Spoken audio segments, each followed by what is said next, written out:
Class बहुत आवश्यक class है। और मैं आपको बता दूं कि आज हम लोग ऐसे मोड़ पर सफ़र करने जा रहे हैं जिस मोड़ पर अभी तक तो हम लोग फर्स्ट और सेकंड लेवल का जो क्लास सुन रहे थे, समझ रहे थे, सीखे थे हम लोग, वो मात्र खुद के लिए थे।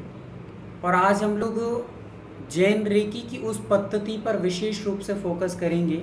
आज से प्रारंभ करेंगे कि जहाँ पर नदियाँ बहती हैं और नदियाँ कभी खुद का उपकार नहीं, सबका उपकार करने के लिए बनी हुई हैं। वैसे आज हम जो पद्धति सीखने वाले हैं, जो रेकी आगे बढ़ाने वाले हैं, वो खुद के ही उपचार के लिए नहीं रहेगी, पूरे जन कल्याण के लिए आवश्यक रहेगी। उसमें आप लोग परोपकार की भावना से ओतप्रोत रहेंगे। निश्चित तौर से हम लोग जब भी कभी किसी को पीड़ित और परेशान देखें तो सबसे पहले आप लोग इस रेकी के माध्यम से ही उसको ठीक करने का प्रयास करना। तो आज का जो लक्ष्य हमारा है वो विश्वव्यापी लक्ष्य बन गया है। अभी तक हम जिस सफ़र में चल रहे थे वो एक सखरा रास्ता था, एक बहुत संकुचित रास्ता था जिस पर मात्र हम जा आ सकते थे, हम अपने आप को समझ सकते थे, हम अपने आप के लिए कर सकते थे। किंतु अब हमें पूरे ब्रह्मांड के विषय को समझना है। पूरे ब्रह्मांड में जितने भी जीव हैं, जितने भी दुख और परेशान से अपने जीवन को बड़ी दिक्कतों के साथ यापन कर रहे हैं, उन सबको हम लोगों को व्यवस्थित करने की प्रेरणा देने वाले ये विषय प्रारंभ होने वाले हैं। जगत कल्याण की भावना से पेड़ पौधे जो लगाए जाते हैं, वो पेड़ पौधे कितनी सारी धूप को सहन करते हैं और दूसरों को छाया देते हैं। वैसे ही नदियाँ कितनी सारी संकटों के साथ में, कितने सारे पत्थरों की चोट खाते खाते आती है, फिर भी दूसरों के लिए बहकर के अनेक प्रकार की लाभ, स्वास्थ्य लाभ, प्राकृतिक लाभ, सारी चीज़ों को लाभ देती है। वैसे आज से हमारा जो सेशन प्रारंभ होने वाला वो विश्वव्यापी होने वाला है, सारे जगत के कल्याण को लेकर होने वाला है। अब हम लोग उस सत्ता पर चल रहे हैं जहाँ पर तीर्थंकर भगवान चले, क्योंकि आप लोगों को, जितने भी लोगों को पता होगा कि तीर्थंकर प्रकृति का बंध कैसे होता है। तीर्थंकर प्रकृति का बंध 16 कारण भावनाओं से होता है। ये किस किस को पता है? हैंड रेस्ट करेंगे, थोड़ा सा थम्स अप करेंगे। कितने लोगों को पता है कि तीर्थंकर प्रकृति का बंध 16 कारण भावनाओं से होता है? कितने लोगों को ये पता है कि 16 कारण भावनाओं के साथ में ऐसी कौन सी भावना होती है जिसके कारण से विशेष रूप से तीर्थंकर प्रकृति का बंध होता है? लिखकर बताएंगे फटाफट, मैसेज चार्ट बॉक्स में आप लिखेंगे फटाफट कि ऐसी कौन सी भावना है। 16 कारण के अलावा भी ऐसी कौन सी भावना है जिससे तीर्थंकर प्रकृति का बंध विशेष रूप से होता है? यदि 16 कारण भावनाओं में से हम लोग एक कोई सी भी भावना भाएं, और एक जो भावना की मैं पूछ रहा हूँ उस भावना को यदि हम लोग भाएं, चलिए और लिखते जाइए, जिसको जो जो आता जाए फटाफट लिखते जाइए, एकदम एक्टिव रहिए। अब आप बहुत बड़े लक्ष्य पर चल रहे हैं, एक बहुत बड़े उद्देश्य को लेकर के चल रहे हैं। अब संकुचित प्रकृति के व्यक्ति नहीं रह गए हैं। अब आप लोग एक विशेष आयाम को लेकर के और सारे विश्व को एक ऐसे समूह में बांधने के लिए जो सबके पर्व का उपकार हो, भगवान सबका कल्याण हो, सबका भला हो, सुखी रहें सब जीव जगत के, कोई कभी ना घबराएं। बहुत सुंदर, बहुत सुंदर सुंदर जवाब आ रहे हैं।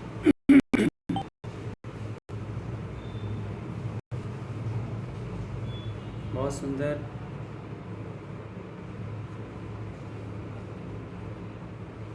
चलिए, काफ़ी सारे लोग एक्टिव होकर के लिख रहे हैं, काफ़ी सारे लोग लिख चुके हैं और काफ़ी सारे लोग लिखने का मन बना रहे हैं और काफ़ी सारे लोग लिख नहीं पा रहे हैं, फिर भी भावनाओं से वो प्रेषित कर रहे हैं कि हम ये कहना चाह रहे हैं। मैं सबकी समझ रहा हूँ भावनाओं को। और यहाँ पर काफ़ी सारे लोगों ने लिखा है कि परोपकार की भावना, जन कल्याण की भावना। हमारे आगम ग्रंथों में आचार्य भगवान वीरसेन स्वामी जी ने ग्रंथ लिखा है जिसका नाम है धवला जी। और धवला जी में आचार्य भगवान लिखते हैं कि यदि 16 कारण भावनाओं में से कोई व्यक्ति एक भी भावना, दर्शन विशुद्धि भावना भाले, एकमात्र दर्शन विशुद्धि भावना भाले, और उसके साथ में परोपकार की भावना जो भाता है, उस परोपकार की भावनाओं के कारण ही व्यक्ति तीर्थंकर पद की प्राप्ति की योग सत्ता को हासिल कर पाता है। किसकी भावना? परोपकार की भावना से व्यक्ति तीर्थंकर प्रकृति का बंध करते हैं, ये ध्यान रखिएगा। पर की भावना, परोपकार की भावनाओं को लेकर के अब जितने आप लोग बैठे हैं ये सब परोपकार की भावना, और जैसे जैसे आप परोपकार की भावना भाएंगे तो आपका भावना सामने वाले को फलित हो चाहे नहीं हो, सामने वाले को उसका फल मिले चाहे न मिले, पर उसका फल आपको मिलने वाला अवश्य ही है। समझ में आ रहा है आपको? आपने किसी के भले की शब्द कहे, किसी को अच्छी बातें बताई, किसी को सही मार्गदर्शन दिया, उस मार्गदर्शन से सामने वाला कुछ सीखे ना सीखे, पर आपने जो सामने वाले को सही मार्ग दिखाया है उससे आपने शातिश पुण्य का बंध अवश्य ही किया है। इसलिए आप लोग जो करने जा रहे हैं वो चीज़ अब एक सामान्य चीज़ नहीं रही है, विश्व के कल्याण की भावना से आप जुड़ चुके हैं। आपने मदर टेरेसा का नाम सुना होगा, बहुत सारे लोग बैठे होंगे जिन्होंने मदर टेरेसा का नाम सुना होगा। एक्टिव बैठे रहें और मैं जैसे करता जा रहा हूँ आप बताते जाएंगे। बहुत सारे लोग मदर टेरेसा के बारे में कहा जाता कि विवाह जब हो रहा था उसको लहंगा चुनरी खरीदने के लिए पैसे दिए गए, और जब वो खरीदने के लिए बाजार में जाती है, जाते जाते उसने देखे कि रास्ते में 2-3 बच्चे ऐसे नंगे बैठे हुए हैं जिनके बदन पर कुछ ओढ़ने को नहीं है, खाने पीने की कोई व्यवस्थाएं नहीं है। लोगों ने जो पत्तलें फेंक दी थी, पत्तलें समझते हैं ना, जो लोग खा पी करके जो थोड़ा सा फेंक देते हैं कचड़े में, वो कचड़े की माल एक एक दाना चुन चुन करके वे 3-4 बच्चे बिल्कुल नग्न अवस्था में खाते जा रहे हैं। उस कंडीशन को देख करके उस बहन की आंखों से, मदर टेरेसा की आंखों से आंसू बहने लगे कि बताओ, मैं लहंगा चुनरी खरीदने जा रही हूँ अपने विवाह के लिए, इतना सज धज करके रहना चाहती हूँ, और यहाँ हमारे देश के बच्चों को एक दाना खाने के लिए नहीं है, झोंपड़ी रहने के लिए नहीं है, ओढ़ने के लिए फटे वस्त्र भी नहीं है। ऐसी स्थिति में मैं इस प्रकार से रहूँ, ये शोभा नहीं देता है। और उसका दिल बहल गया, दिल उसका बिल्कुल आबलावित हो गया, दया से भर गया कि नहीं, अब तो मुझे परोपकार की भावनाएं करना है, परोपकार की सेवा में लगना है, दूसरों का कल्याण भी करना है। और उस माँ ने, उस मदर टेरेसा ने जिन वस्त्रों को खुद को खरीदने गई थी, मार्केट में जाकर के बच्चों के लिए वस्त्र खरीदे, खाना पीना खरीदा और बच्चों को ला करके दे दिया। घर में पहुंची तो लोगों ने पूछा कि खरीद के ले आई अपनी सामग्री। अब मदर टेरेसा कहती कि अब मुझे विवाह नहीं करना है, अब मुझे विवाह नहीं करना है। लोगों ने कहा कि फिर क्या करोगे? परिवार के लोगों ने कहा कि फिर क्या करना चाहती हो? वो कहती कि अब मुझे मात्र दूसरों के, जो हमारे भारत देश में ऐसे लोग पड़े जिनको खाने को दाना नहीं है, ओढ़ने को बिछाने के लिए वस्त्र नहीं है, किसी प्रकार का साधन रहने को नहीं है, ऐसे लोगों की मैं सेवा कर करके अपने जीवन को यूं ही व्यतीत करूंगी, अब सेवा में लगाऊंगी। और उस माँ ने जब ये कहा तो घर के लोगों ने भगा दिया कि जाओ, तुम्हें जो देखे वो करो अब। और मदर टेरेसा भी एक अकेली अबला आगे आई, और देखिए सुनिए ध्यान से आगे की जो घटना बता रहा हूँ। वो मदर टेरेसा एक किराने की दुकान पर पहुंची। किराने की दुकान पर पहुंच कर के उसने सुबह सुबह, प्रातःकाल की बेला थी, 3-4 बच्चों को उसने रख लिया था जो अनाथ बच्चे थे, उनको पालन पोषण करती थी। प्रातःकाल उठ कर के एक किराने की दुकान पर पहुंची और हाथ फैला कर कहा कि बेटा कुछ दे दो। क्या कहा? बेटा कुछ दे दीजिए। तो सामने दुकान वाले ने उसके हाथ पर थूक दिया। क्या कर दिया? थूक दिया।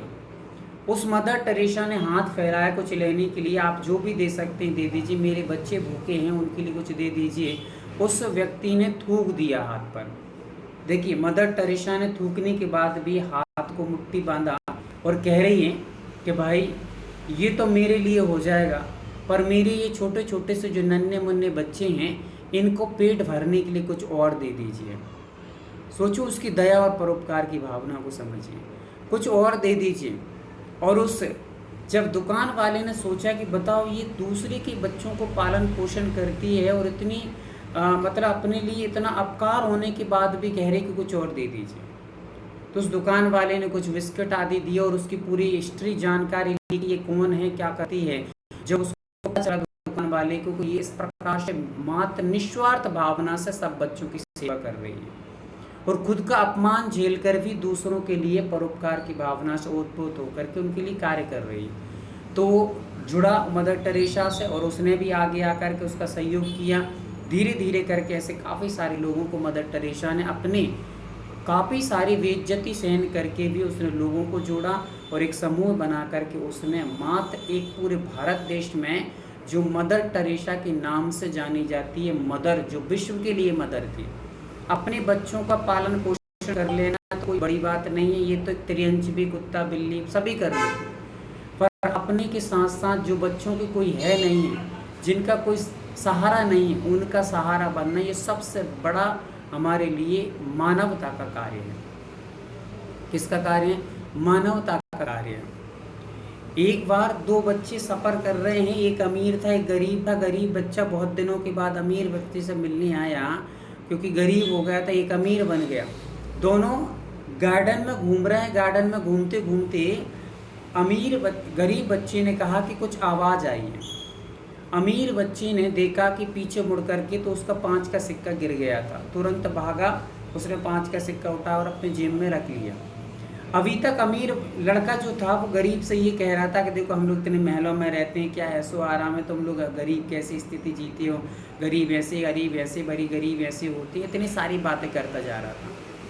पर जब गरीब ने कहा कि मुझे कुछ आवाज़ आई, तो अमीर लड़के ने पीछे मुड़ के देखा, 5 का सिक्का गिरा हुआ है, उसने उठाया तुरंत और उसमें मित्र के पास में आके फिर से घूमने लगे। पर गरीब बच्चा कहता है नहीं, मुझे कुछ और आवाज़ आई है। अमीर कह रहा है कि जो 5 का सिक्का गिरा था उसकी आवाज़ आई थी तो मैंने उठा के रख लिया। पर गरीब कह रहा है नहीं, ये आवाज़ नहीं आई है, मुझे कुछ और आवाज़ आ रही है। तो पूछता क्या आवाज़ आ रही? गरीब बच्चे ने थोड़ा सा मुख फेर करके देखा, एक झाड़ी में कांटों के बीच में एक तितली फंसी हुई है। क्या फंसी है? तितली फंस गई, उसके पंख फंस गए। तो उस गरीब बच्चे ने जाकर उस तितली को बाहर निकाला और आकाश में उड़ा दिया। अब दोनों मिलकर के फिर से सफ़र करने लगे। करते करते उस मित्र ने, अमीर मित्र ने गरीब मित्र से पूछा कि भाई तूने इस तितली की आवाज़ को कैसे सुन लिया? क्या कहा? तूने तितली की आवाज़ को कैसे सुन लिया? इतनी बारीक आवाज़, इसकी आवाज़ किसी को सुनाई नहीं पड़ती, तूने कैसे सुन लिया? तो अब देखिए गरीब मित्र अमीर मित्र से क्या कह रहा है। गरीब बच्चा अमीर बच्चे से कह रहा है कि अभी तक तू कह रहा था कि अमीर ऐसे होते, गरीब ऐसे होते, गरीब ऐसे होते, गरीब ऐसे होते हैं, तुझे ये पता नहीं है कि अमीर लोग हमेशा धन की बात सुनते हैं। किसकी बात? अमीर लोग हमेशा धन की बात सुनते हैं और गरीब लोग हमेशा मन की बात सुनते हैं। इसलिए उस तितली के मन की बात, क्या पीड़ा परेशानी हो रही मुझे पता था, और मुझे वहाँ से आवाज़ आई, मुझे लगा कि कुछ न कुछ गड़बड़ चल रहा है और मैंने ये कार्य किया। तो इसीलिए अपने जीवन में परोपकार की भावना से हमें भर कर के आगे के कार्य करना है। चलिए पेन और कलम जिनके भी पास हो तुरंत लेकर के बैठें और आज के हम लोग प्रारंभ करते हैं। कुछ चीज़ें आज जो हम लोग आगे बढ़ेंगे लेवल को लेकर के, उसमें मैं आपको पहले सक्सेस होने के लिए, हमारे लेवल में आप हाई टॉप पर जाकर के आगे इस कार्य को बहुत अच्छे तरीके से कर सकें, उसके लिए कुछ पॉइंट मैं बता रहा हूँ, आप लिख लीजिए। लक्ष्य पाने के कुछ उपाय, हमारे रेकी में जो आगे बढ़ने के कुछ उपाय हैं, उसको हाई टॉप पर ले जाने के कुछ उपाय हैं। उन उपायों को आपको सोने से पहले अक्सर दिन में, रात में, कभी भी उनको उपयोग करते रहिए, दोहराते रहिएगा। पहला उपाय है अपना लक्ष्य बनाएं, अपना एक स्पष्ट लक्ष्य बनाएं, अपना एक स्पष्ट लक्ष्य बनाएं।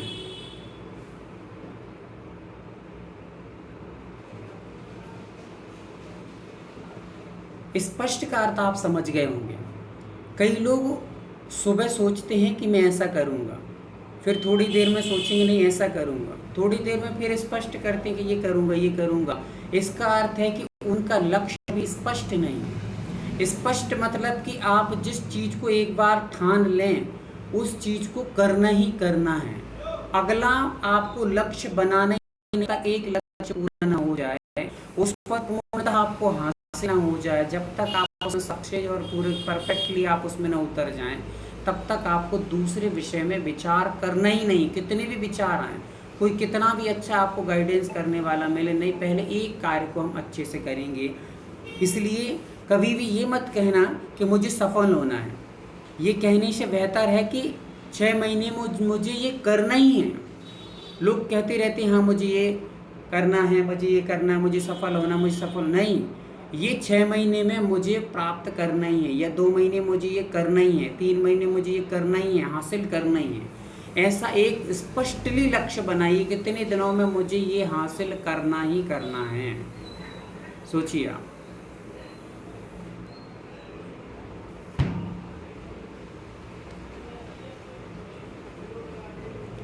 दूसरा है यथार्थवादी योजनाएं बनाएं, यथार्थवादी योजनाएं बनाएं।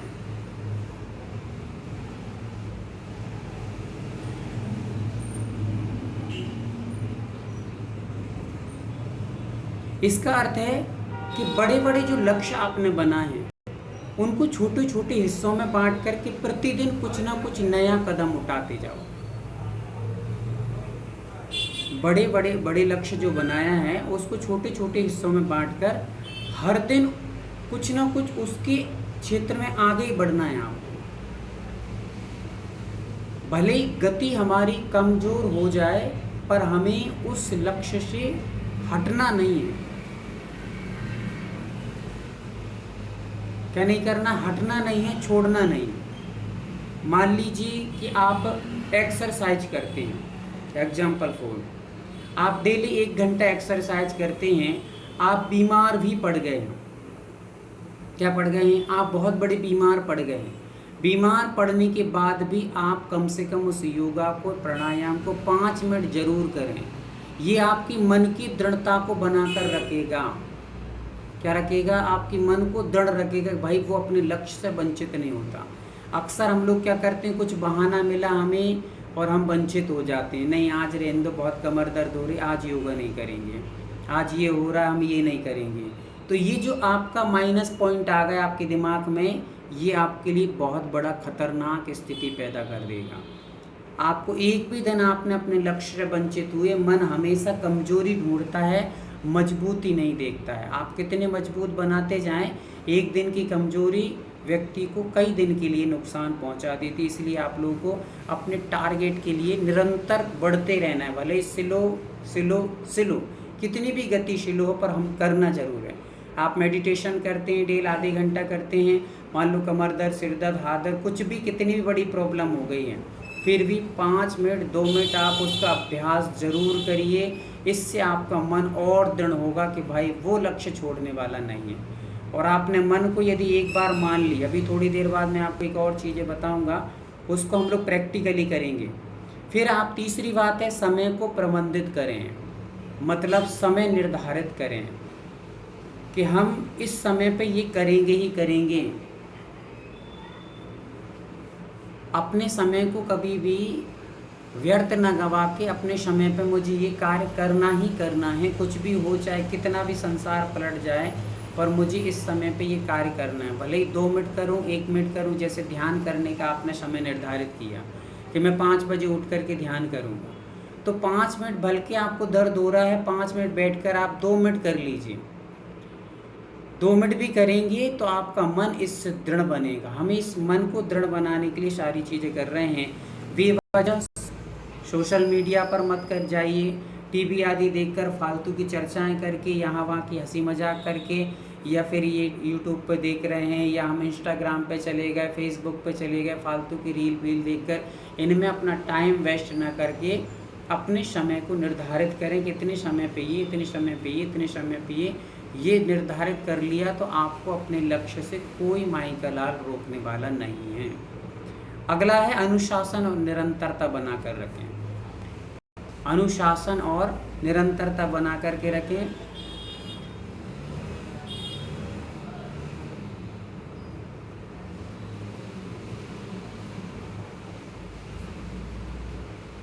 ये अनुशासन और निरंतरता हमारे लक्ष्य की कुंजी है।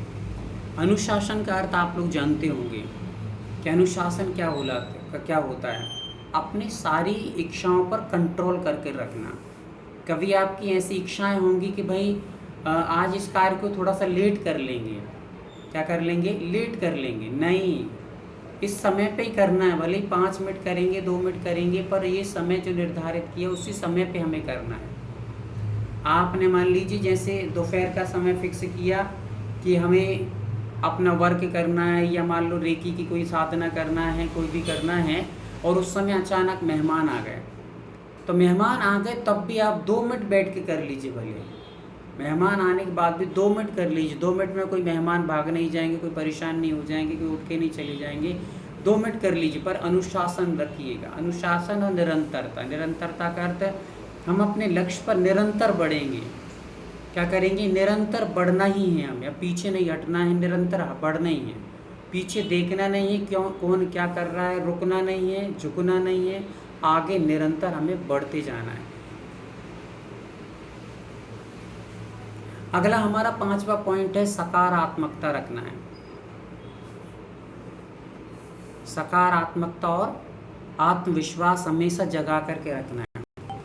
कभी भी अपनी सकारात्मकता से वंचित नहीं होना है, दूर नहीं होना है, आत्मविश्वास रखना है कि मैं ऐसा कर सकता हूँ।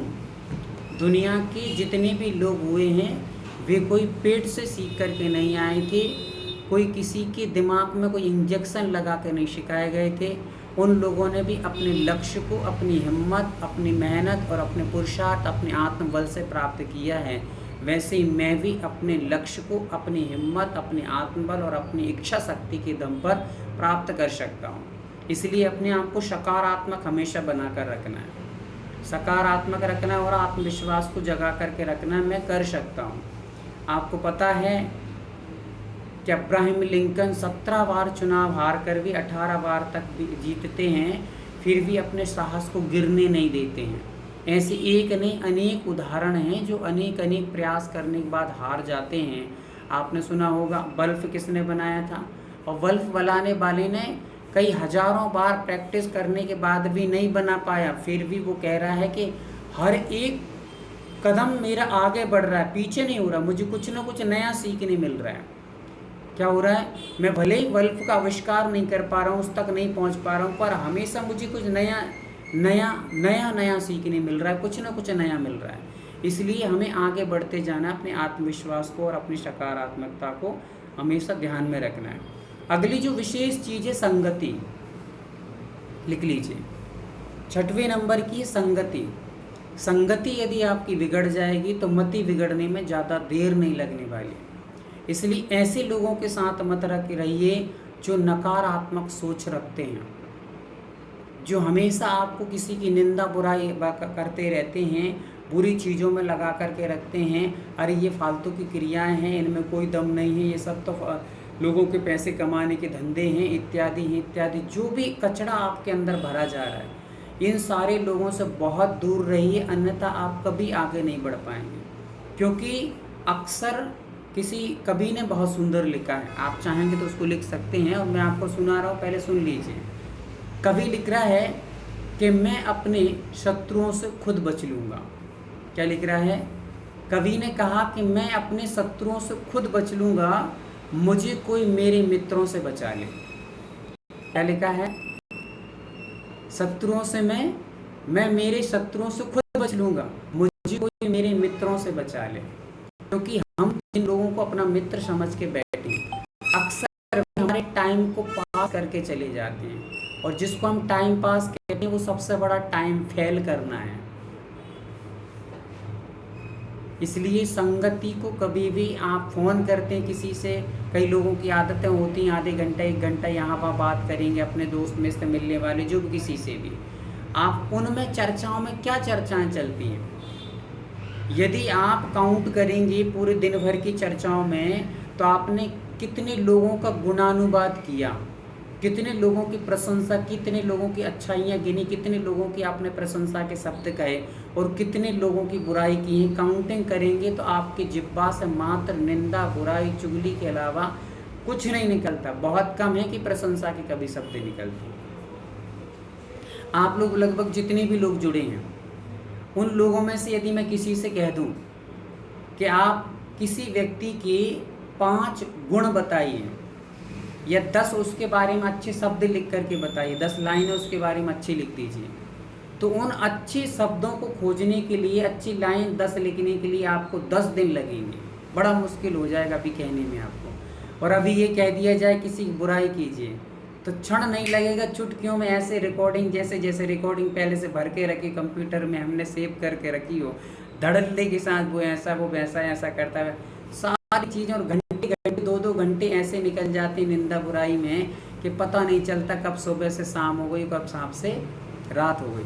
कई लोगों को यदि नींद आ रही हो, क्या आ रही हो, नींद आ रही हो तो उनके सामने बस चुगली करना, उसके किसी विपरीत पार्टी वाले की आप निंदा चुगली करना प्रारंभ कर दो, सामने वाले की नींद छूमंतर हो जाएगी। क्या हो जाएगी? छूमंतर। और यदि किसी को नींद नहीं आ रही हो, क्या नहीं आ रही हो, यदि किसी को नींद नहीं आ रही हो तो उसकी विपरीत पार्टी वाले की प्रशंसा करना प्रारंभ कर दो तो उसको नींद आने लगेगी। समझ में आ रहा है आपको? ये नींद लाने का सबसे अच्छा प्रैक्टिकली उपाय करके देखिए, फॉर्मूला है ये, इजी फॉर्मूला।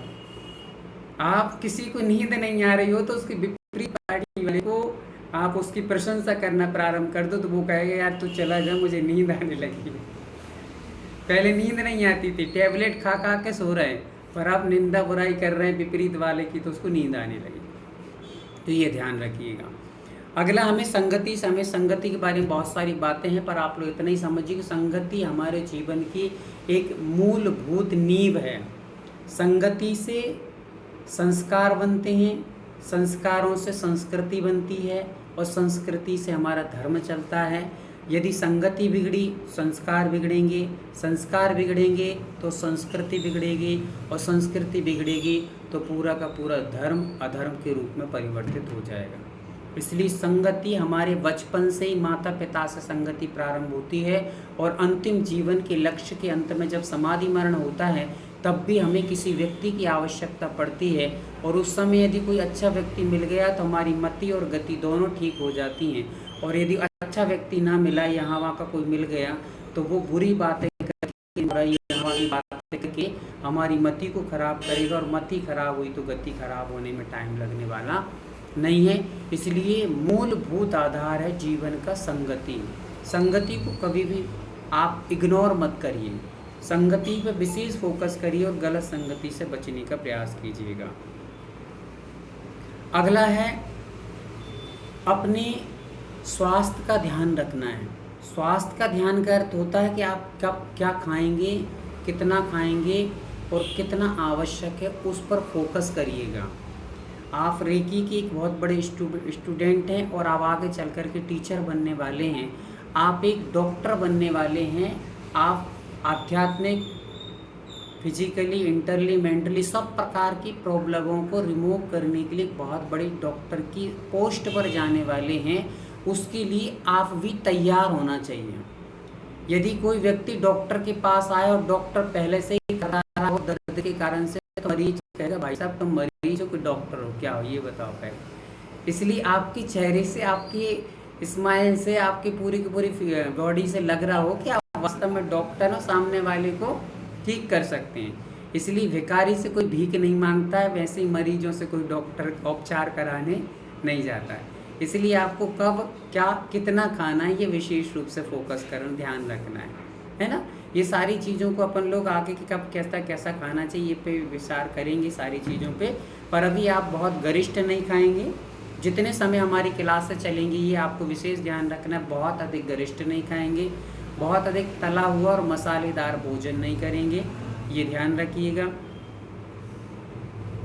ठीक है। और बाज़ार का भोजन से बच सकें, मैगी, नूडल, कुरकुरे, ये सब, और इन सारी चीज़ों से बच सकेंगे तो आप बहुत अच्छे से, आपकी माइंड पावर बढ़ा रहेगा और आप अच्छे से काम करेंगे। लास्ट पॉइंट है अपना मेडिटेशन, ध्यान, वो हमेशा करते रहिएगा। ये चीज़ें आपके मतलब कि आगे लक्ष्य बढ़ाने के लिए बहुत उपयोगी चीज़ें हैं। और आगे मैं 2-3 चीज़ें आपको बता रहा हूँ जिनसे आपको बचना है। ये क्या क्या करना है ये तो मैंने आपको बता ही दिया है, बचना किससे है वो भी आपको मैं बता देता हूँ। पहला पॉइंट लिखेंगे, टाल मटोली नहीं करेंगे। लोग टालम टोली ज़्यादा करते हैं कि आज का काम कल पे, कल का काम परसों पे, आज अभी नहीं घंटे बाद कर लेंगे, अभी नहीं 2 घंटे बाद कर लेंगे, अरे दिन भर पढ़ा है आज तो कर लेंगे। तो ये जो टालम टोली करी तो मन इससे आपका आलसी और नेगेटिव सोच वाला बनता है, फिर वो आगे नहीं बढ़ने देता, हमेशा आपको टालम टोली का काम करवाएगा। दूसरी बात, नकारात्मकता मत लाइए, मुझसे नहीं होगा, मैं नहीं कर सकता हूँ, मैंने बहुत करके देख लिया, मुझसे नहीं होता। ये जो शब्द हैं ये उच्चारण कभी भी मत लाइए। मैं कर सकता हूँ, मैं करके दिखाऊंगा, और मैंने कई बार अपने लक्ष्यों को हासिल किया है, ऐसे अच्छे शब्द बोलिए, नकारात्मक मत बोलिएगा। तीसरा है आलस और बहाने। आलस नहीं करेंगे और बहाने नहीं बनाएंगे कि नहीं भैया जी वो बारिश हो रही थी इसलिए क्लास ज्वाइन नहीं कर पाया। बारिश हो रही थी, खाना नहीं खा पाए क्या आज? खाना तो सबने खाया होगा। तो इसलिए क्या नहीं करना है, आलस नहीं करना है और बहाने नहीं बनाना है, किसी प्रकार के व्यर्थ के बहाने। अब जैसे काफ़ी सारे लोग अब यहाँ पर क्वेश्चन आंसर होंगे। क्वेश्चन आंसर मतलब कि आपसे जैसे डेली पूछे जाते थे क्वेश्चन ग्रुप में, वैसे ही पूछे जाएंगे। कई लोग टालम टूली, वो दिन में टाइम नहीं मिला इसलिए रात में भेज दें क्या, रात में टाइम मिला नहीं मिला दिन में भेज दें क्या, सुबह नहीं मिला शाम को भेज दें क्या। ये कुछ नहीं चलेगा, टाइम दिया जाएगा और टाइम पर आप सबको अपने कार्य करना ही है अनिवार्य रूप से। इसलिए ठीक है ना, अनिवार्य रूप से। जैसे आप स्कूलों में जाते हैं, समय पे होमवर्क करते हैं, समय पे सारे वर्क करते हैं, और नहीं करते हैं तो फिर क्या होता है आप जानते हैं, ठीक है ना। इसीलिए बहुत आवश्यक है व्यक्ति को कुछ न कुछ चीज़ों से बांधना। यदि मान लीजिए जैसे डॉक्टर अमृता जी बैठी हुई हैं, ये क्लिनिक चलाती हैं, यदि ये फ्री में चलाने लगें तो मरीज कोई कीमत नहीं करेगा। फोकट की चीज़ की कोई कीमत नहीं होती है, ध्यान रखिए। अभी आपको फोकट में पढ़ाने लगे हैं तो आप ना तो क्वेश्चन आंसर सॉल्व करेंगे, ना आप समय पे जुड़ेंगे। अरे जुड़ गए तो ठीक है, क्या जा रहा है अपना, क्वेश्चन आंसर हल किए तो ठीक है, कहो जा रहा है अपना, सर्टिफिकेट तो मिलना ही है। जैसे आजकल सरकार ने एक नियम रूल बना दिए हैं कि 8 क्लास तक सबको पास करना है, तब पढ़ाने वाले भी सोच रहे हैं जब पास करना ही है तो अपन को क्यों माथा पच्ची करें, और बच्चे भी सोच रहे हैं जब पास होना ही है तो अपन क्यों माथा पच्ची करें। तो बस मज़े में है सब। ये फोकट के काम के ऐसा ही होता है। इसीलिए ये सारी चीज़ों के रूल्स बनाना आवश्यक होता है। यही यदि और बहुत अधिक राशि लग रही होती तो आप एकदम टाइम टू टाइम सारे काम करते। कॉलेज में जाते हैं हम लोग, हर महीने के हर साल के लाखों रुपए भरना पड़ता है, तो बच्चों को माता पिता खुद ज़बरदस्ती मार मार के भेजते हैं, नहीं जाना ही पड़ेगा, 10 लाख रुपए तुम्हारे बाप ने दिए कि फ्री में आ रहे हैं कि ये सब वो सब कह करके भेजते हो ज़बरदस्ती।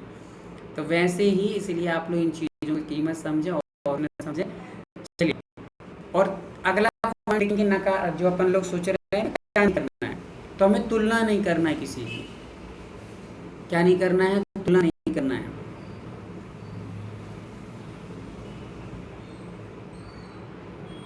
तुलना करने से आत्मविश्वास गिरता है। अरे यार उसने तो इतना कर लिया, हमसे तो हो ही नहीं रहा है, अब हम तो नहीं कर सकते, उन्होंने तो सारे प्रश्नों के हल कर दिए, हमसे तो होगा नहीं।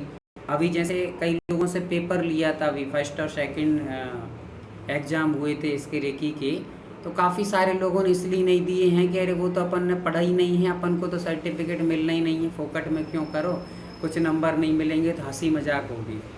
आप कभी भी इस चीज़ से डरेंगी तो अपने आप को कभी पहचान नहीं पाएंगे। यदि एग्ज़ाम लिया जाता है तो एग्ज़ाम कर क्या होता है कि हम अपने आप को पहचान पाएँ कि कहाँ तक पहुँचे, कितनी दूरी और रह गई।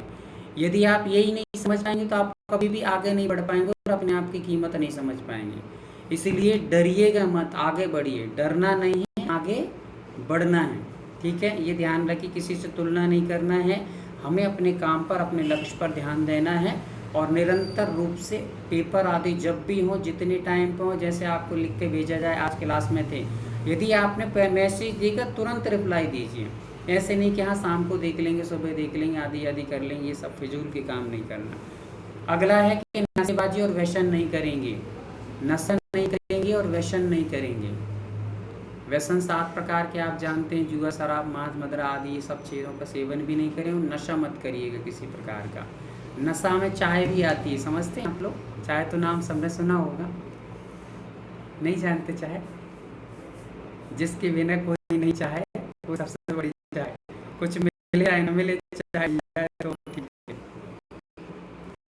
अगला पॉइंट लिखेंगे, एक लक्ष्य के अलावा दूसरा लक्ष्य नहीं बनाएंगे। पहले एक लक्ष्य, लक्ष्यों का बोझ नहीं ला देंगे कि ये भी कोर्स कर रहा है, वो भी कोर्स कर रहा है, ये भी कर रहा है, वो नहीं।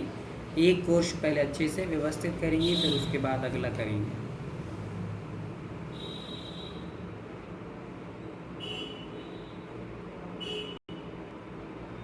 चलिए, ये अपने इतने विषय हो गए, इनको विशेष रूप से ध्यान रखना है।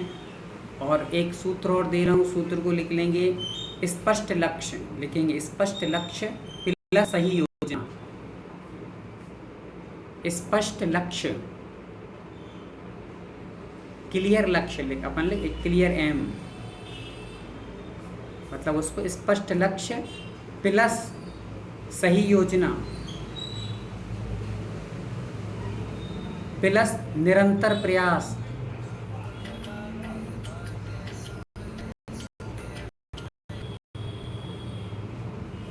प्लस सकारात्मक सोच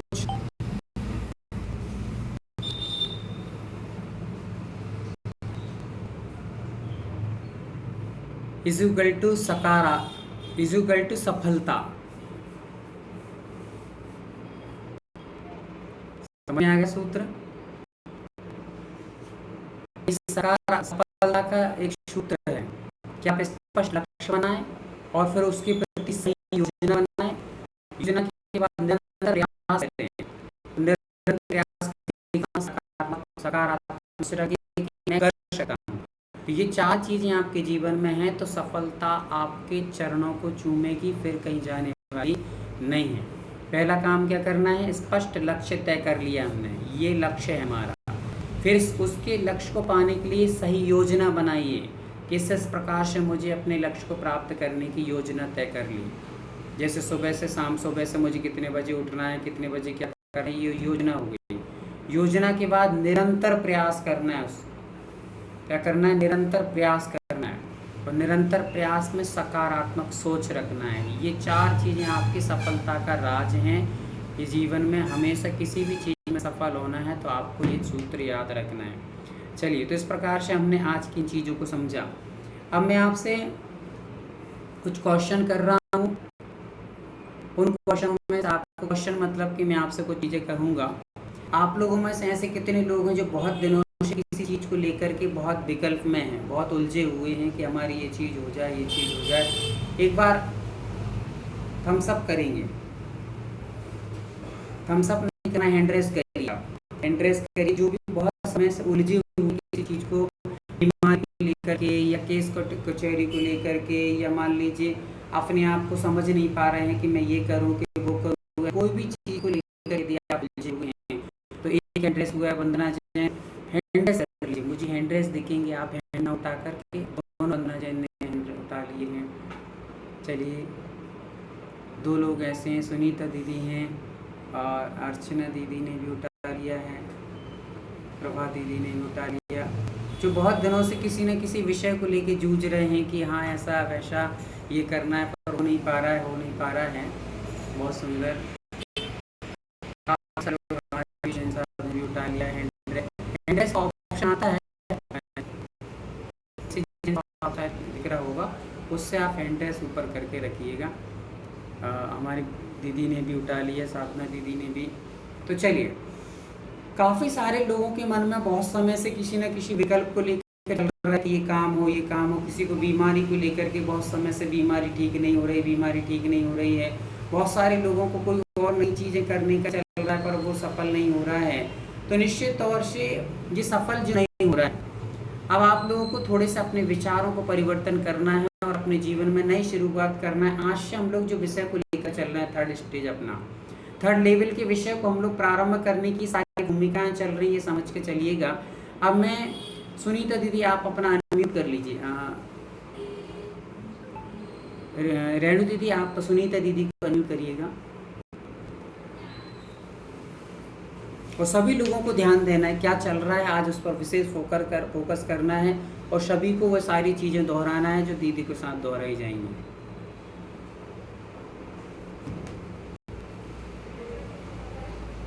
दीदी वापस से हैंड रेज कीजिए। सुनीता दीदी आप हैंड रेस कर ली।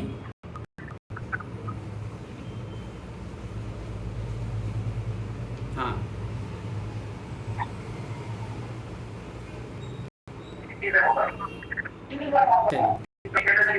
चलिए, पीछे से जो आपकी आवाज़ आ रही है, थोड़ा सा आप ऐसे स्थान पर बैठ जाएं जहां पर किसी प्रकार की आवाज़ ना आए। टीवी आदि बंद कर लीजिए।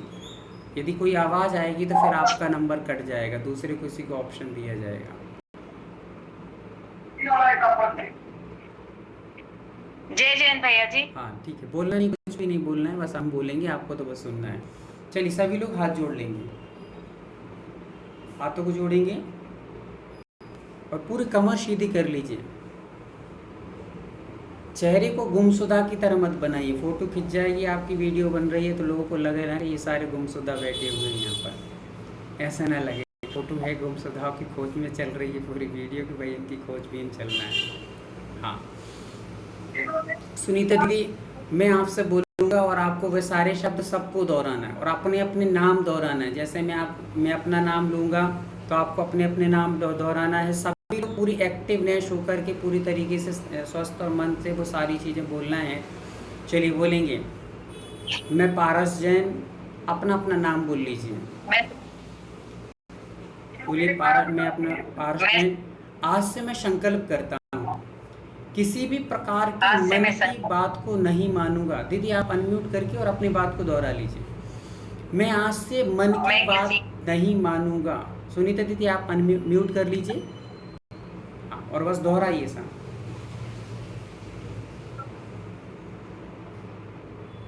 हाँ चलिए हाथों को जोड़ लीजिए और फिर से एक बार और। मैं पारस जैन आज से अपने मन की बात नहीं मानूंगा। आज से मन मेरी बात मानेगा। आज से मन मेरी बात मानेगा।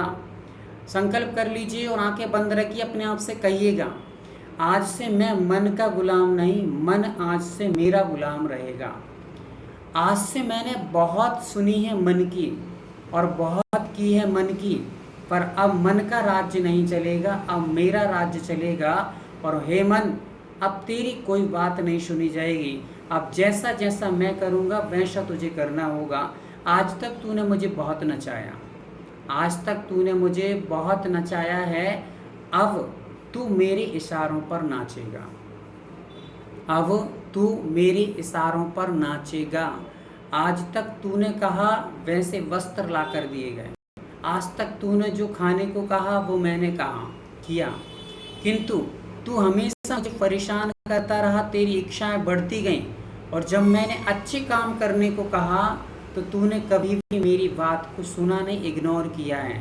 पर अब तेरी समय सीमा समाप्त हो चुकी है। बोलिए अपने आप से, हे मन तेरी समय सीमा अब समाप्त हो चुकी है। अब तेरी घड़ियां खत्म हो चुकी हैं। अब तू मात्र मेरी और मेरी बात मानेगा। अब मैं तेरी बात मानने वाला नहीं हूँ, नहीं हूँ, नहीं। मुझे अब आगे बढ़ना है अपने लक्ष्य को प्राप्त करने के लिए। बोलिए, अब मुझे आगे बढ़ना है अपने लक्ष्य प्राप्त करने के लिए। अब मैं ना बीमारी का बहाना बनाने दूंगा, ना किसी दर्द का बहाना बनाने दूंगा, न किसी प्रकार के अन्य बहाने बनाने दूंगा। अब तुझे हर स्थिति में मेरे साथ चलना है। बोलेंगे अच्छी तेजी से बोलते जाइए, कोई दिक्कत नहीं। यदि कोई सुन भी रहा हो तो बोल कुछ सुनने दीजिए। अब तुझे हर परिस्थिति में मेरे साथ चलना है। अब तुझे हर परिस्थिति में मेरा साथ देना है। अब लक्ष्य से कोई भी मुझे रोक नहीं सकता। अब मुझे अपने लक्ष्य से कोई भी रोक नहीं सकता।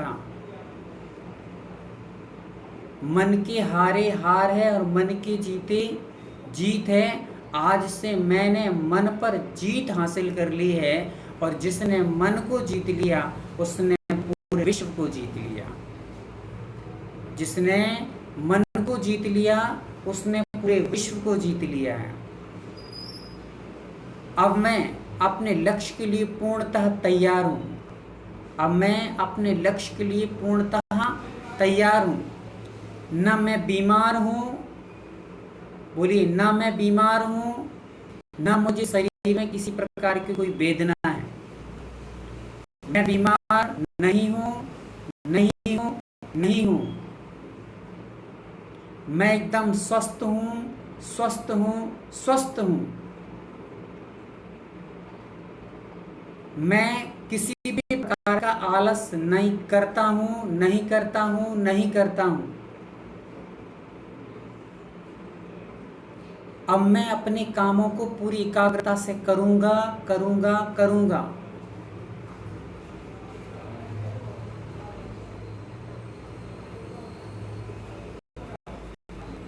और अपने लक्ष्य को अपने हाथों में हासिल करके ही रहूँगा और दुनिया को ये दिखा दूँगा कि मैं क्या हस्ती हूँ। मैं दुनिया को दिखा दूँगा कि मैं क्या हस्ती हूँ।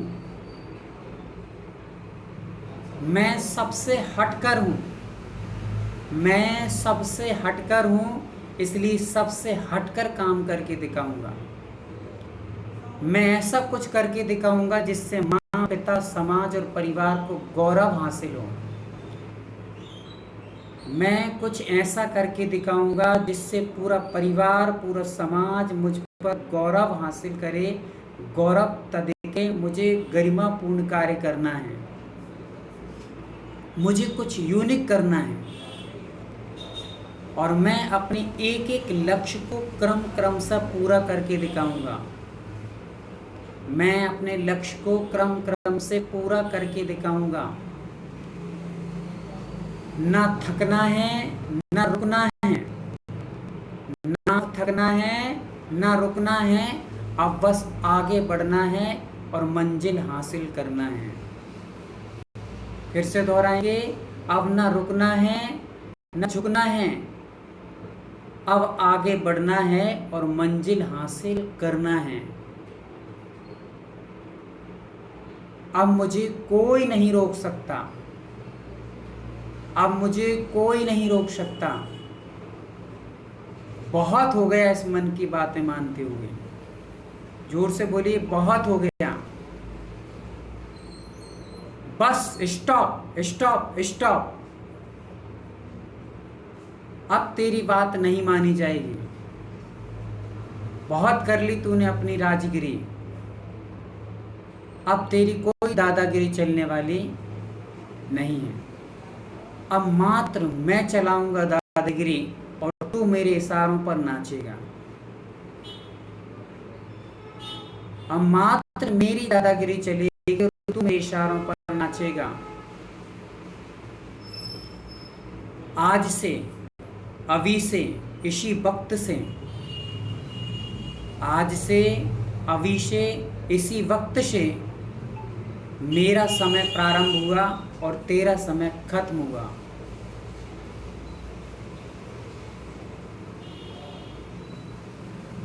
आज से, अभी से, इसी वक्त से अब मुझे लक्ष्य की ओर बस देखना है। लक्ष्य के अलावा अब मुझे किसी और तरफ ध्यान नहीं देना है।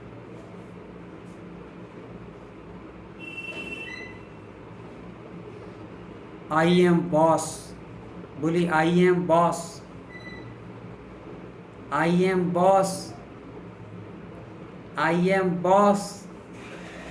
मैं बॉस हूँ। अब मैं सबसे बड़ा, यूनिक, सबसे हटके हूँ और अब मुझे लक्ष्य की ओर बढ़ना है।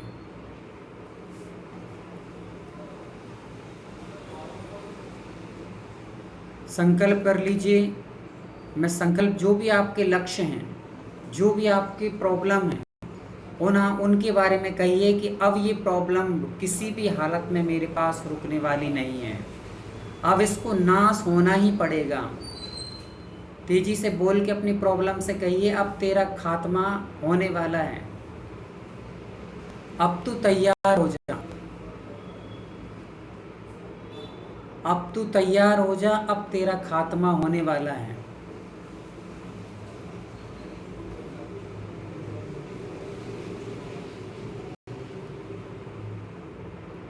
और आप अपने मन को पावरफुल देखिएगा। अपने आप को एक्टिव होते देखिए। पूरे शरीर में जो प्रफुल्लता देखिए, साथ में पूरे शरीर में एक्टिव पना देखिए। महसूस कीजिए, पूरे रोम रोम को ऐसा महसूस कीजिए कि आप एक नया हो चुके हैं और आपकी प्रॉब्लम अपने आप आपको बाहर जाती दिखाई देगी। जैसे जैसे आप अपने आप को एक्टिव, मजबूत, स्वस्थ, बुलंद, जुनून होना चाहिए आपके अंदर कि ये इसको नष्ट करना ही है। यूनान के सम्राट सिकंदर यदि एक बार जो ठान लेता था, चाहे फिर सामने वाला कितना भी बुलंद राजा हो, उसको मारना मतलब गिराना ही है। अब या तो प्राण जाएंगे या सामने वाले के प्राण जाएंगे। वैसे ही आपको सोचना है अब मेरे रोग को नष्ट होना ही है, अब मेरी प्रॉब्लम को ख़त्म होना ही पड़ेगा। जैसा आप यूनिवर्स से बोलेंगे वैसा यूनिवर्स आपको देता है। आप यूनिवर्स से कमज़ोर हूँ कहेंगे तो कमज़ोरी बढ़ेगी। आप यूनिवर्स से कहेंगे मैं मजबूत हूँ और इसको नष्ट करके रहूँगा, तो वो रोग नष्ट होगा ही होगा। आप विश्वास रखिए अपने ऊपर। अपने आप से कहिए कि अब मेरी जो भी प्रॉब्लम है वो नष्ट होगी ही होगी। ये प्रॉब्लम मेरी खुद बोली, जो भी प्रॉब्लम उसका नाम लीजिए, और उस प्रॉब्लम का खत्म हो चुका है, अब उसको खत्म होना ही पड़ेगा, नष्ट होना ही पड़ेगा। मैं अभी तक कायर था, अब मैं कायर नहीं, एक वीर पुरुष हूँ। मैं अभी तक कायर था, इसलिए इन बीमारियों को मैं स्वागत करता रहा। अभी तक मैं कायर था, इसलिए इन बीमारियों परेशानियों का स्वागत करता, इनको स्थान देता रहा। अब मैं इनको छोड़ने वाला नहीं हूँ। अब मैं इनको एक भी मिनट नहीं रहने दूंगा।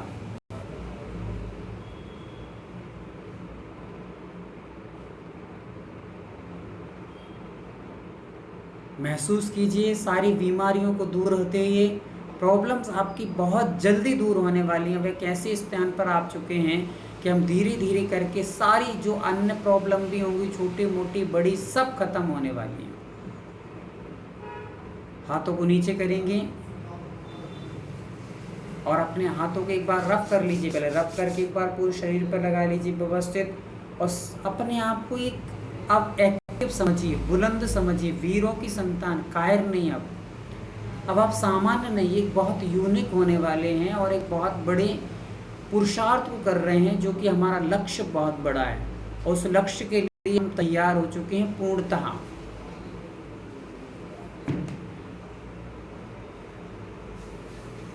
सभी लोग तैयार हैं? चलिए, बहुत सुंदर।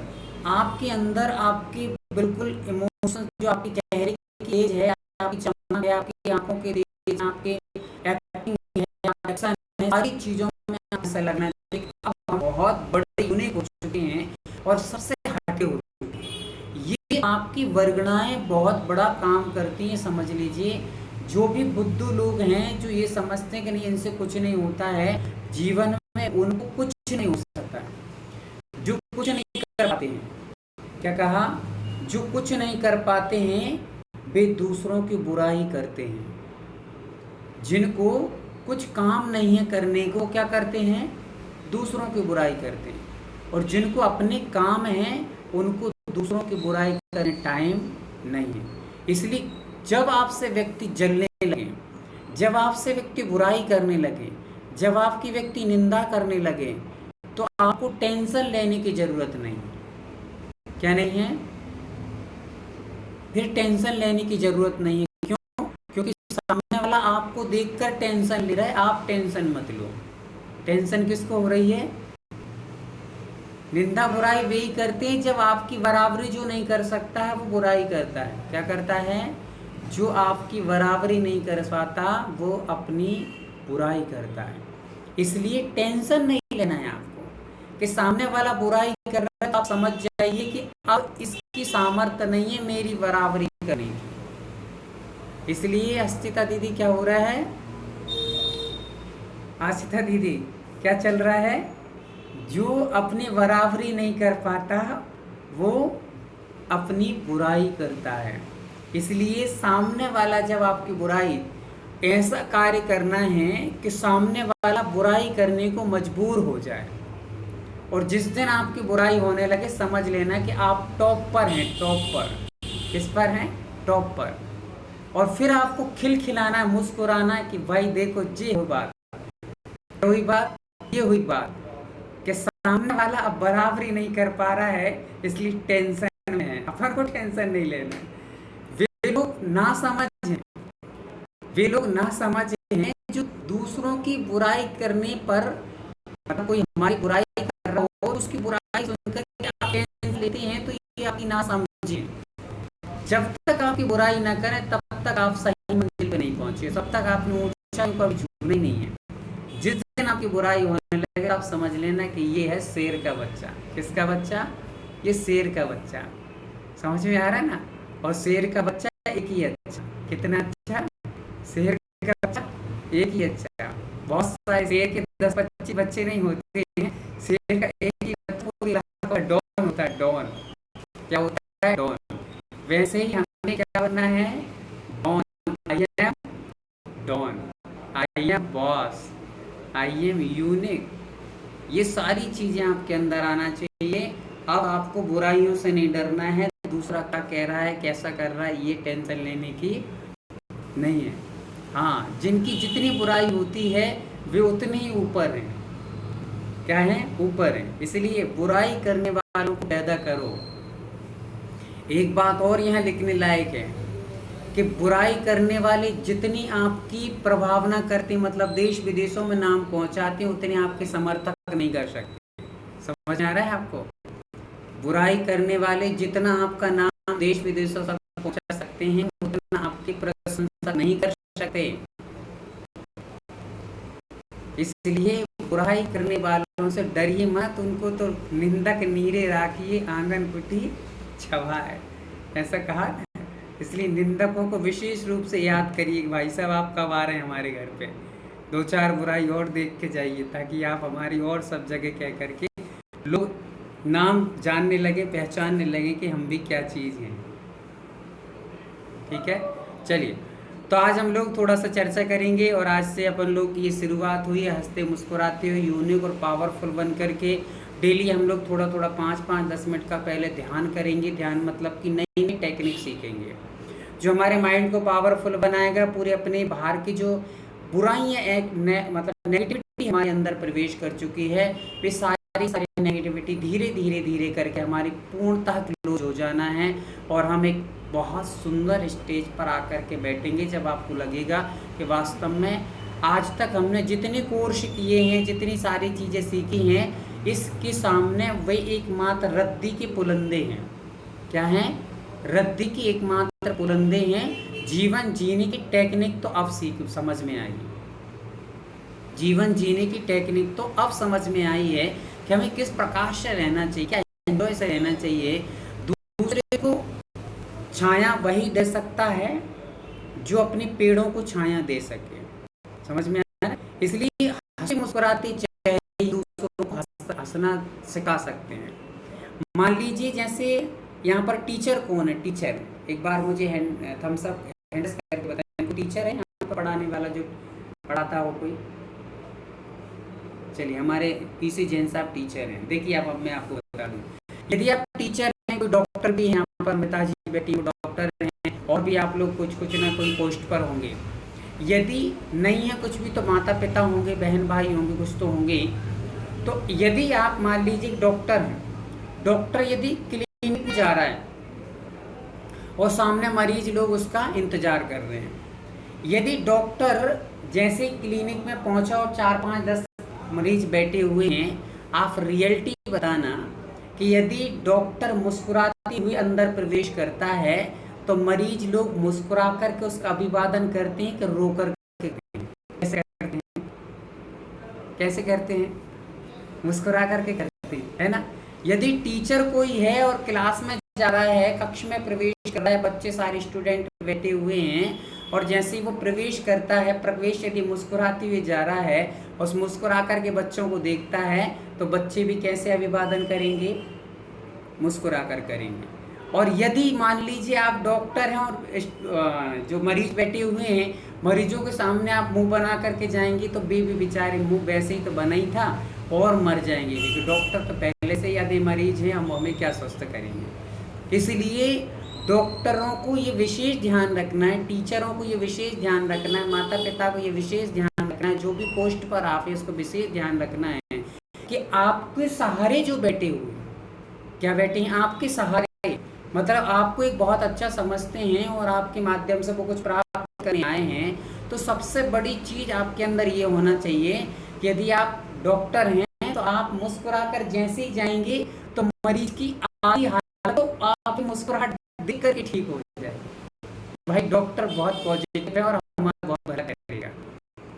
मुंह चेहरा बना के लग गए तो वो समझेगा कि भाई ये तो पैसे खींच लेगा और लग रहा है कुछ करेगा नहीं, भाई वो तो गुस्से में रहता है, तो बहुत तेज डॉक्टर है, तो तेज देर में उसकी हार्ट बीट वैसे ही बढ़ जाएगी, आधी तो बढ़ी थी और बढ़ जाएगी। इसलिए क्या करना है, टीचर यदि प्रवेश कर रहा है बच्चों के सामने मुस्कुरा करके जाइए, तो सारे बच्चे आपको बहुत सुंदर तरीके से प्रस्तुतिकरण देंगे।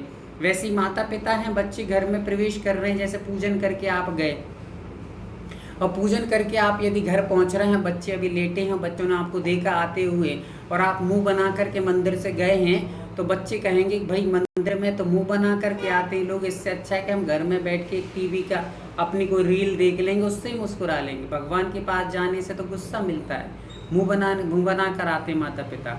तो बच्चे जब देखें आपको आते हुए तो बच्चों को ये लगना चाहिए कि मंदिर में खुशियों के खजाने भरे पड़े हैं और माँ पिता डेली डेली खजाने लेके आते हैं, इसलिए हम भी जाएंगे। तो वैसे ही ये सारी चीज़ों को आपको यहाँ पर विशेष ध्यान रखना है कि हमें क्या करना है। चलिए 5-10 मिनट की क्लासों में हम लोग 15 प्रकार के ओरा आज प्रारंभ कर रहे हैं। अपनी क्लास को बहुत बेहतर तरीके से सभी लोग अपनी तैयारी करेंगे और हमारी कुछ साधना भी रहेंगी, वो साधनाएं हम करेंगे, साथ साथ में ओरा आदि को समझते जाएंगे। 15 प्रकार के ओरा। तो पहला ओरा है स्वास्थ्य ओरा।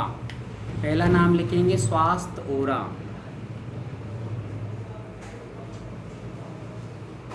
जो हमारे जीवन को स्वास्थ्य पूर्ण बनाएगा, हमारे जीवन के हाथ पैर आँख कान जो भी हमें किसी भी प्रकार का रोग शोक होते हैं, उन रोग शोकों से बचाएगा और जिनको हो रहे हैं उसकी सारी एक्टिविटी बाहर करेगा, ऐसा है ओरा। तो स्वास्थ्य ओरा, स्वास्थ्य ओरा। आप लोगों को एक हाथ बताया गया था, शायद आप लोगों ने देखा होगा, सबने देखा है ना। हाँ, यहाँ पे जितने भी लोग जुड़े हुए हैं लगभग उनमें से जितने भी लोगों ने इसमें 4-5 में अपना रजिस्ट्रेशन कराया, बहुत बेहतर है। जो कभी नहीं कराए हैं, लोग जुड़े हैं, उनको प्रयास करें ताकि आपको बहुत बेहतर तरीके आगे सारे विषय मिल सके। तो स्वास्थ्य ओरा हम लोगों ने हाथ देखा था। यदि रेणु दीदी आप एक बार स्क्रीन पे शेयर कर दें वो हाथ, यदि अपने पास अवेलेबल हो तो। बहुत फोकस करके चलना है, वो आपको कहीं भी यहाँ वहाँ नहीं देखना है, अपने लक्ष्य को बिल्कुल साध करके चलना है। किसी भी प्रकार से आप यहाँ वहाँ किसी और चीज़ में अपने जीवन को खराब नहीं करेंगे, किसी प्रकार से टाइम वेस्ट नहीं करेंगे। ये आपके सामने एक पोज रखा है, इमेज, आप विशेष रूप से अपने खुद भी मोबाइल पे आप थोड़ा सा जूम करके देखते हैं, आपके पास भी ये साधन है। तो इसमें देखिए आप ये हाथ के एक एक अक्षरों को पढ़ लीजिए आप। ह्रीम लिखा है, हुरूम लिखा है, हराम लिखा है, हरोम लिखा है, हेरा लिखा है। ये 5 शब्द बहुत बड़े तत्व हैं, ये समझ के चलिए कि ये जादू एक तरह से। ये 5 शब्द जो दिख रहे हैं ये आपको बहुत बड़े जादू का काम करेंगे। ये आपके रेकी में बहुत बड़ा पावर डालने वाली चीज़ें हैं। जैसे हम लोग पानी पीते हैं और पानी में यदि हम लोग ग्लूकोज मिला लेते हैं तो वो ग्लूकोज हमारे लिए बहुत कुछ पावरफुल होता है, हमारे अंदर की सारी एसिड को बाहर करता है और अपने आप को बहुत सुंदर अच्छा बनाता है। वैसे ही रेकी में 5 जादू एक तरह से चाहे जादू, इनके माध्यम से ही आप आगे की जितने जादू सीखेंगे। जादू मतलब कि आप दूसरे की ओरा स्कैन कैसे करेंगे, तो ये 5 शब्द याद रखिएगा। सामने वाले की चीज़ गुम गई है या हमारी चीज़ गुम गई है, तो इन 5 शब्दों के माध्यम से आप कैसे सामने वाले की चीज़ को यहाँ बैठे बैठे अपने ओरे के माध्यम से, इन 5 शब्दों के माध्यम से आप जानेंगे कि वो कौन सी दिशा में है, कौन सी दिशा में है और वो मिल सकती कि नहीं मिल सकती है। वो शत्रु बहुत दूर ले गया है, ये पास में ही है, अभी यहाँ है तो मिल सकती है, कितने दिन में मिल सकती, कितने दिन में नहीं मिल सकती। ऐसी सारी चीज़ें आपको यहाँ पर इन 5 शब्दों के माध्यम से बहुत सारी चीज़ें सीखने और जानने मिलने वाली हैं। इसलिए 5 शब्द आप लोग विशेष रूप से स्क्रीनशॉट खींच सकते हैं चाहें तो। इन 5 शब्दों और 5 रंगों के बारे में बीच में जो चक्र दिख रहा है वो चक्र है पाँव अपना, ये चक्र भी समझाया जाएगा आपको और भी इन रंगों के महत्व आदि भी कहाँ कौन सा क्या कार्य करता है इसके बारे में बताया जाएगा। आज मैं स्वास्थ्य ओरा समझेंगे, बाकी उसके बाद ग्रह योगा जो ग्रह लगते हैं उसके लिए धन भी समृद्धि, जैसे धन आ रहा है पर पता नहीं चलता कहाँ चला जाता है, आय तो बहुत हो रही पर वह कैसे चला जा रहा है पता नहीं चलता है, कब कहाँ से चला जाता है, दुकान अच्छे से नहीं चली, व्यवसाय अच्छे, तो उसमें धन समृद्धि ओरा आएगा आगे चलकर। तो चलिए पेन कॉपी तैयार रखेंगे। स्वास्थ्य ओरा के लिए आपके पास दो शब्द हैं जो आपको मिडिल फिंगर पे हिराम लिखा हुआ है, उसको लिख लेंगे। स्वास्थ्य ओरा के बीजाक्षर, स्वास्थ्य ओरा के बीजाक्षर लिख लीजिए। स्वास्थ्य ओरा तो आपने लिख लिया है, नीचे लिख लीजिए बीजाक्षर हिराम, जो सफेद रंग का आपको दिख रहा है।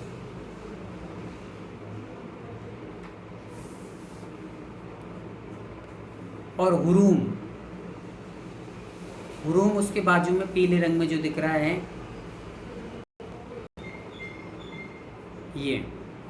ये दो शब्द लिख लीजिए। प्लस में लिखिए हिराम प्लस हुरूम। ये दो शब्द आपको स्वास्थ्य ओरा बनाने के उपयोग में आने वाले हैं। जब भी आप स्वास्थ्य ओरा बनाएंगे तो उस ओरा में आपको ये दो शब्दों को यूज करना है। और आपको हिराम यहाँ पर स्वास्थ्य ओरा के लिए हिराम आपको सफ़ेद रंग में, कौन से रंग में? सफ़ेद रंग में, ध्यान रखना है। और जो हुरूम बनाया है स्वास्थ्य के लिए, गहरा नीला रंग बहुत अच्छा माना जाता है, गहरा नीला रंग। तो हुरूम शब्द को आपको नीले रंग में स्मरण करना है। किस रंग में? गहरे नीले रंग में। लिख लीजिए आप हुरूम कौन से रंग में? हिराम जो है सफ़ेद रंग में, और हुरूम जो लिखा हुआ है वो गहरे नीले रंग में आपको स्मरण करना है जब स्वास्थ्य ओरा बनाएंगे। इसे लिख लीजिए, बहुत बेहतर तरीके से लिख लीजिए। आपको आगे सारी चीज़ों को समझाना है, बताना है। हाँ, पीला लिखा हुआ है, किंतु स्वास्थ्य के लिए पीला भी बताया जाएगा आपको कि पीला कब बनाना है, कौन सी चीज़ में पीला रंग काम आएगा, कौन सी चीज़ में आपको ये रंग काम आएगा। इन अक्षरों में भी 5 अक्षर आपको दिख रहे हैं, इनमें भी जब जब अलग अलग हमारे जीवन में रोग शोक परेशानी आती हैं तो इनके भी रंग अलग अलग हो जाते हैं। उस रंग में चिंतन करेंगे तो ऐसा इफेक्ट पड़ेगा। तो आपको यहाँ पर स्वास्थ्य ओरा जब भी बनाएंगे तो हम लोग हिराम को तो सफ़ेद रंग में ही चलेगा, सफ़ेद रंग हमारी नेगेटिव एनर्जी निकालेगा, बाहर करेगा, ठीक है। और जो हुरूम है वो हमारे अंदर जितनी भी पॉजिटिव एनर्जी, विटामिन की कमी है, वो विटामिन की कमी पूरी करेगा। जब भी हम लोग विटामिन की कमी पूरी होती है, अपने दिक्कत होती है, तो हम लोग क्या करते हैं? हरी सब्जियां भी खाते हैं, इत्यादि करते हैं। तो यहाँ पर तो गहरा नीला असर करेगा। आप स्वास्थ्य के लिए गहरा नीला असर, गहरे नीले रंग में आपको इसका चिंतन करना है, ठीक है। अगला पॉइंट लिखेंगे चक्र। अभी 7 चक्र भी आपको बताया जाएगा, बहुत अच्छी तरीके से, और पूरी एक इमेज दी जाएगी आपको कि कौन सा कहाँ कैसा रहेगा। बहुत टॉप की इमेज दी जाएंगी, आप देख करके भी उनको बहुत सुंदर प्रतीत करेंगे। इनमें हमें पहला हमने पॉइंट क्या लिखा? स्वास्थ्य ओरा में पहले हमने बीज अक्षरों को समझ लिया, ठीक है, पहला पॉइंट हुआ। दूसरा पॉइंट हमने रंग समझे, कौन से रंग में? तो श्वेत रंग और गहरा नीला रंग। फिर हम अब आते हैं चक्र पर। तो हमें 2 चक्रों पर, आज्ञा चक्र हमारे मस्तिष्क के बीचों बीच जो थर्ड आई होती है वहाँ पर होता है, प्लस विशुद्धि चक्र। विशुद्धि चक्र हमारे कंठ पर होता है, थॉट पर, थॉट चक्र भी कहते हैं उसको, है ना। तो ये दोनों जो शब्द हैं राम रूम, इनको इस रंग में और इन चक्रों पर हमें ध्यान करना है। जब ओरा बनाएंगे हम लोग तो इस पर ध्यान करते हुए हमें ओरा का निर्माण करना है। अब इसकी बेनिफिट क्या है वो लिख लीजिए। बेनिफिट क्या है, लाभ क्या है?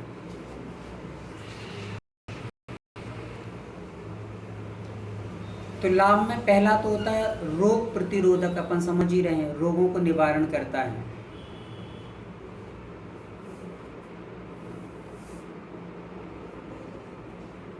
दूसरा है शरीर को बैलेंस करता है, मतलब कि शरीर को संतुलित करता है, असंतुलित नहीं करता। जैसे ठंडी बहुत लग रही किसी को बहुत गर्मी लगती, तो ये सारी चीज़ें नहीं होती हैं।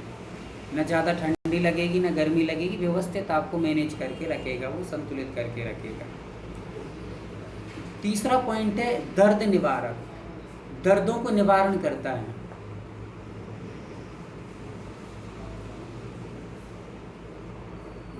और चौथा है वीकनेस, जो हमारी थकान होती है, थकान को कम करता है।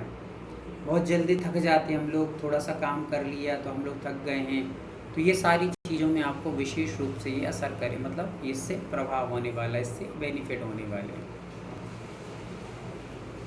अब देखिए, आप लिखेंगे विशेष, विशेष लिख लीजिए, विशेष नोट्स या इम्पोर्टेंट कहते हैं ना, इम्पोर्टेंट वैसे लिख लीजिए।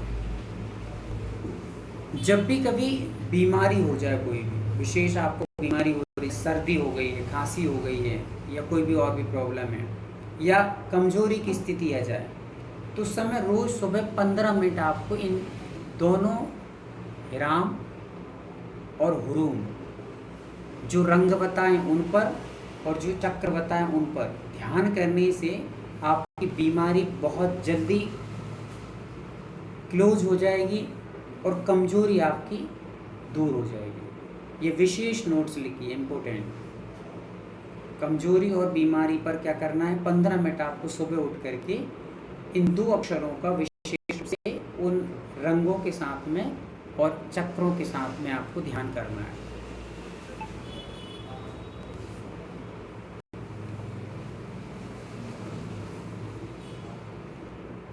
अब जब भी कभी मान लीजिए आप डॉक्टर को दिखाने जाएं, तो डॉक्टर को दिखाने के पहले आप इसका उपयोग करें। अस्पताल जाने से पहले इनका उपयोग करें आप।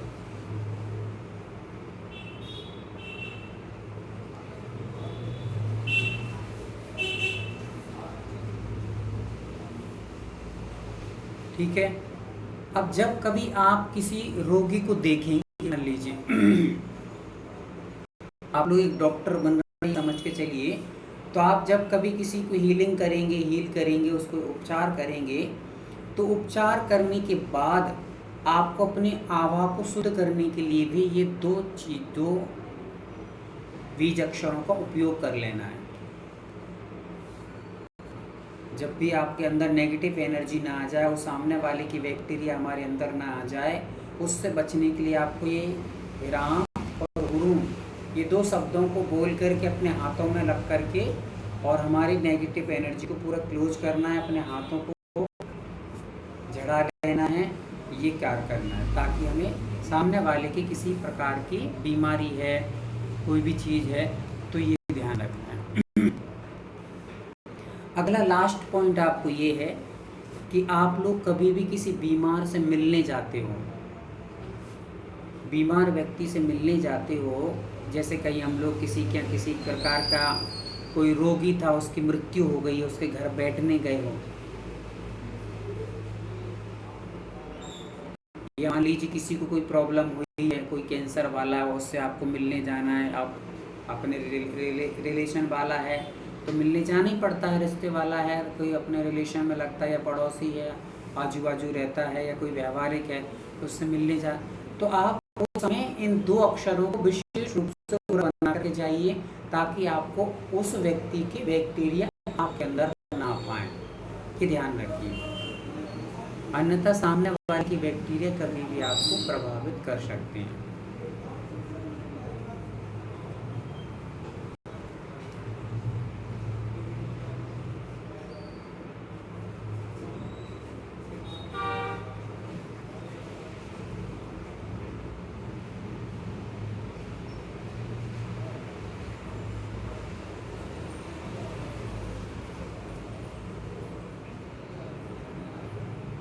ठीक है,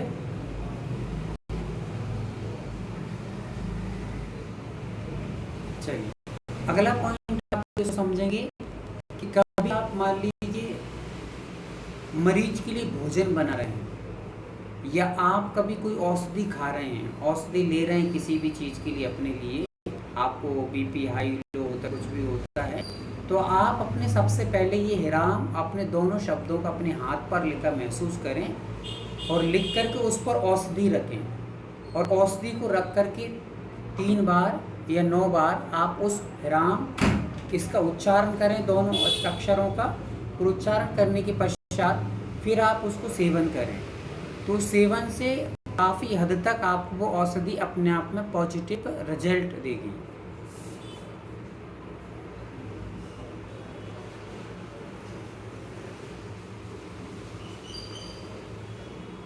समझ में आ गया? जब कभी आप औषधि किसी भी चीज़ की औषधि सेवन करेंगे, तो ये 2 शब्द को आपको अपने पर लिखना है और फिर औषधि को रख करके फिर उसको अपन को उसी से हील कर लेना है इन्हीं 2 अक्षरों से, और फिर अपन को उस औषधि को सेवन करना है।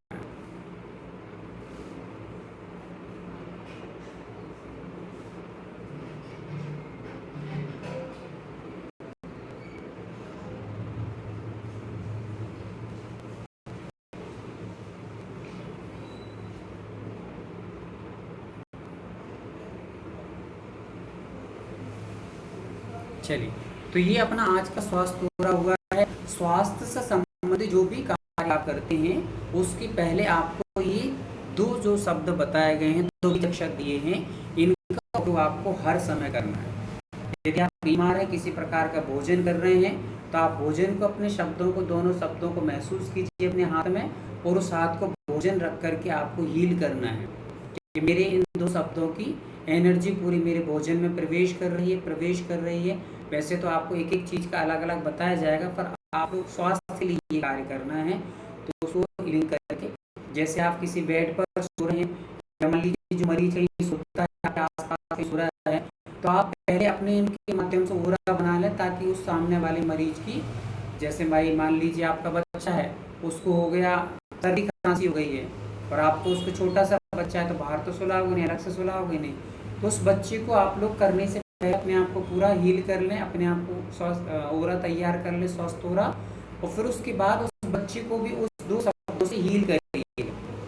जो भी सर्दी है, खांसी, उस चीज़ को लेकर के हील करिए, तो उस बच्चे को भी आप लोग इसका ओरा बना करके उसको भी स्वस्थ कर सकते हैं। उस बिस्तर हैं, अपने बिस्तर हैं, उनको भी आप हील कर सकते हैं। रोगी क्षेत्र में जो भी कार्य करते हैं, टैबलेट खाते हैं, भोजन करते हैं, पानी पीते हैं, या जो भी कुछ उसके लिए उपयोग कर रहे हैं, वस्त्र आदि है, तो इन 2 शब्दों से आपको 2 बीज अक्षरों से उस सारी चीज़ों को हील करना है। उसके बाद उपयोग कर रहा है, वस्त्र पहन रहा है कोई, मतलब किसी को बीमारी हुई है, उसको वस्त्र पहनना है, तो उन वस्त्रों को भी आप 2 अक्षरों के माध्यम से अपने महसूस किए, दोनों हाथों को पाम पर लिखा हुआ, अपने बीचों बीच में लिखा हुआ, और उससे सूर्य की किरणों के समान वो किरणें निकल रही हैं, और सारी की सारी नेगेटिव एनर्जी वस्त्रों की बाहर हो रही है, और पॉजिटिव एनर्जी इन दोनों अक्षरों की उस कपड़ों में प्रवेश कर रही है। वो कपड़े एकदम बहुत पॉजिटिव हो चुके हैं। अब आप उन पॉजिटिव वस्त्रों को बच्चों को या मरीज को पहनाइएगा।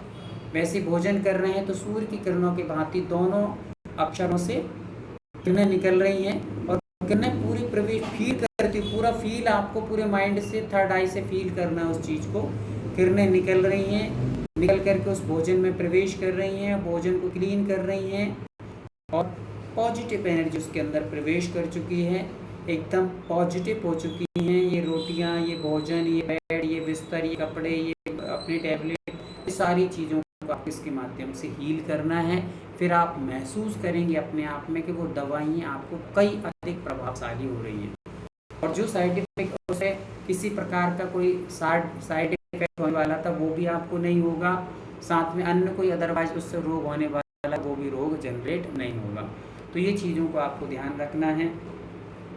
इसकी साधना के लिए आप लोग सूर्योदय के कम से कम 30 मिनट पहले उठ करके और इसकी साधना करेंगे तो सबसे बेहतर इसके रहते हैं। इन दोनों चीज़ों की यदि आप साधना कर लें, सूर्योदय के 30 मिनट पहले उठ करके आप करेंगे तो सबसे अच्छा रिजल्ट आता है, ऐसा यहाँ पर बताया गया है।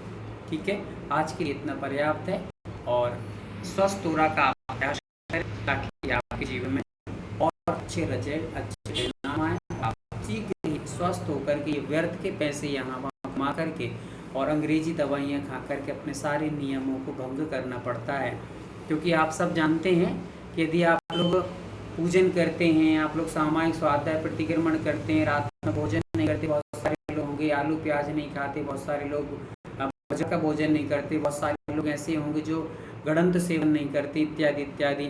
पर मैं आपसे पूछ रहा हूँ जितने भी लोग जुड़े हैं कि यदि आप पूजन पाठ करते हैं, गड़ंत सेवन नहीं करते, आप बाजार का सेवन नहीं करते, मर्यादित भोजन करते हैं, अमर्यादित नहीं करते, भक्ष्य खाते हैं, भक्ष्य नहीं खाते, ये सारे नियम पाल रहे हैं, और घर में जाकर एक अंग्रेजी टैबलेट आपने खा ली, अंग्रेजी दवाई आपने खा ली, तो मुझे बताइए कौन सा नियम आपका बच जाता है? क्या आपका छना पानी का नियम बच जाता है? क्या जो व्यक्ति अंग्रेजी दवाई खा रहा है क्या उसके छने पानी का नियम बच जाता है क्या? क्या उसका बाहर का खाने का नियम बच जाता है क्या? अभक्ष्य सेवन का नियम बचता है क्या? मर्यादित भोजन करने का नियम बचता है क्या? एक मात्र टैबलेट हमारे सारे नियमों को खत्म कर रही है। इसलिए बेहतर ये है कि आप अपनी एनर्जी से खुद इनको अच्छा प्रभावित कीजिए, 2 मिनट की शांति दीजिए।